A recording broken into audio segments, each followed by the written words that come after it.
INS Mahe commission ചെയ്യുമ്പോൾ കൊച്ചിക്കും അഭിമാനിക്കാം.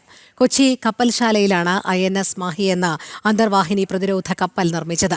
കേന്ദ്ര സർക്കാരിന്റെ ആത്മനിർഭർ ഭാരത് പദ്ധതിയുടെ ഭാഗമായി കപ്പലിന്റെ 90% തദ്ദേശീയമായി രൂപകൽപ്പന ചെയ്തു നിർമ്മിച്ചതാണെന്ന പ്രത്യേകതയും ഉണ്ട്. കൊച്ചിയിൽ നിന്നും നിഷ ദിലീപ് തയ്യാറാക്കിയ റിപ്പോർട്ടിലേക്ക്.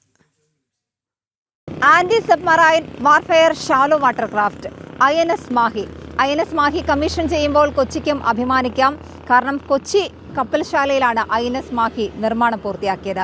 90% തദ്ദേശീയമായി രൂപകൽപ്പന ചെയ്ത കപ്പലാണ് INS മാഹി. ഒട്ടേറെ സവിശേഷതകളുണ്ട്. രാജ്യത്ത് തന്നെ ഡീസൽ എഞ്ചിൻ വാട്ടർ ജെറ്റിൽ പ്രവർത്തിക്കുന്ന ഏറ്റവും വലിയ നാവിക പടക്കപ്പലാണ് INS മാഹി. 78 മീറ്റർ നീളം. ഒപ്പം മണിക്കൂറിൽ 25 നോട്ടിക്കൽ മൈൽ ദൂരത്തിൽ സഞ്ചരിക്കാം. ഇതൊക്കെ INS മാഹിയുടെ വലിയ സവിശേഷതകളാണ്. INS മാഹിയുടെ ഏറ്റവും വലിയ പ്രത്യേകത എന്ന് പറയുന്നത് സമുദ്രത്തിൽ അന്തർവാഹിനികളുടെ സാന്നിധ്യം. ശത്രുവിൻ്റെ അന്തർവാഹിനികളുടെ സാന്നിധ്യം പെട്ടെന്ന് തന്നെ തിരിച്ചറിയാം.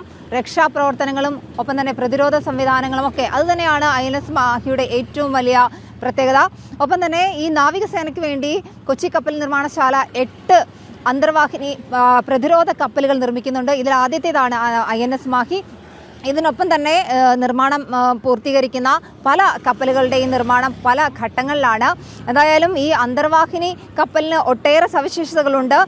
വെള്ളത്തിൽ നിന്ന് സ്വയം വിക്ഷേപിക്കാവുന്ന നിയന്ത്രിത ഡോർപിഡോകളുണ്ട്. ഒപ്പം തന്നെ വെള്ളത്തിൽ ശത്രുവിൻ്റെ സാന്നിധ്യം മനസ്സിലാക്കാനുള്ള അണ്ടർ വാട്ടർ സെൻസറുകളുണ്ട്. ഇതൊക്കെ തന്നെ INS മാഹിയുടെ സവിശേഷതയാണ്. എന്തായാലും INS മാഹിക്കൊപ്പം 8 അന്തർവാഹിനി പ്രതിരോധ കപ്പലുകൾ കൂടി കൊച്ചി കപ്പൽശാല നിർമ്മിക്കുന്നുണ്ട്. അതിൻ്റെയൊക്കെ നിർമ്മാണം പല ഘട്ടങ്ങളിലാണ്.